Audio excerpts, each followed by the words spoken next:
Darkness engulfed the elevator. There was something there. A presence. Jesse Faden could hear it. A call.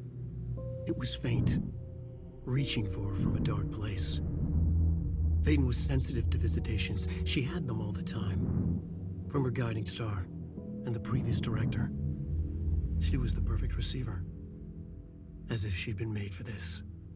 Faden paused to feel it. The force at play here. It was changing things around her, subtle, trying to make her act. Faden didn't like that. Her guide felt it too. Polaris didn't flare up in defense as with the hiss, so it wasn't all bad. Not a hostile transmission. It was powerful, but it was coming from far away, and made weak because of the distance. It was a distress call. Faden sensed a drowning man, a man desperate to escape. She sensed something else, too. A hunger in the dark, not unlike the hostile resonance, waiting. She knew that desperate acts can have grim consequences. It was this, more than the man's despair, that made her follow the call. The elevator lights winked back on. The darkness receded like a memory. There was a new button on the elevator control panel. Investigation Sector. Faden pressed the button. The elevator doors slid shut with practiced bravado.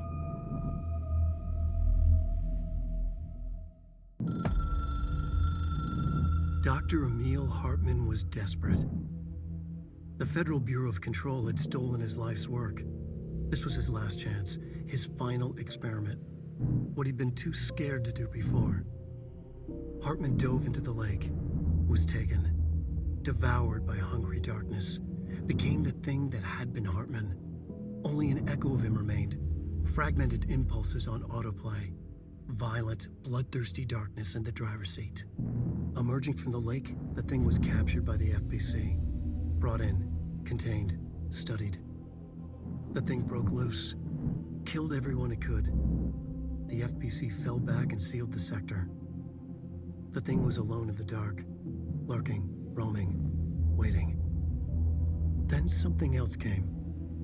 Not darkness, but similar enough. A sound. A resonance. It shouldn't be a surprise. If there's one, why not another? The darkness inside the thing could have been immune, could have resisted, fought, could have been passed by, passed through with no effect. But it didn't, and it wasn't. Maybe it had grown weaker over time, not aged. It was timeless, but weaker with no link to its source.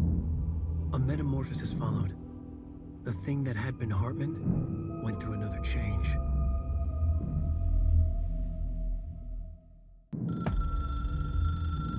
The resonance carves its way through the thing that had been Hartman, vibrating, remolding. The sound changes the darkness, and the darkness changes the sound.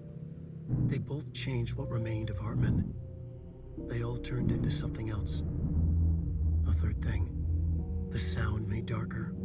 The darkness made louder. Hartman was stretched. Stretched as anyone when seen from out of time, like a worm through time. Almost an Ouroboros, a spiral, a maelstrom. The gravity well of a black hole, twisting inward, tightening, taking you deeper and deeper to the bottom, the heart, and through to the other side. The third thing said, when you hear this, you will know you're in new you. He said, we build you till nothing remains. He said, under the conceptual reality, behind this reality, you must want these waves to drag you away. He said, baby, baby, baby, yeah, orange peel. The third thing was a monster. He'd tear apart any ordinary person crossing his path. Now he crashed out of darkness toward Faden. There was nothing ordinary about Faden.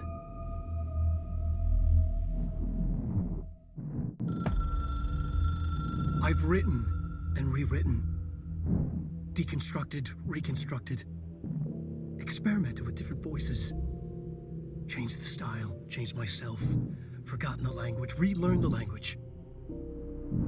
Have I been here before? Gone down this path before? The darkness wants to hide the past to make me lose my way. You must know where you've been to know where you're going. I trust what I read on these pages. I wrote them for a reason. My notes to myself. The only way to make progress, recap, then write more. The style then. Lose the fat. Make it clear. Ugly. Functional. Present. Be blunt. Only the brutal truth. Cut through the reality, tear it apart, rewrite it.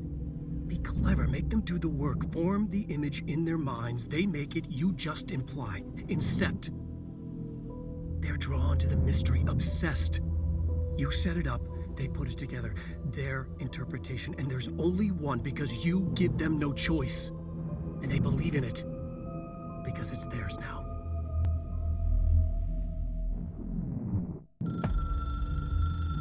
The story needed many beginnings, many springs, streams that turned into a river, a flood, and then an ocean.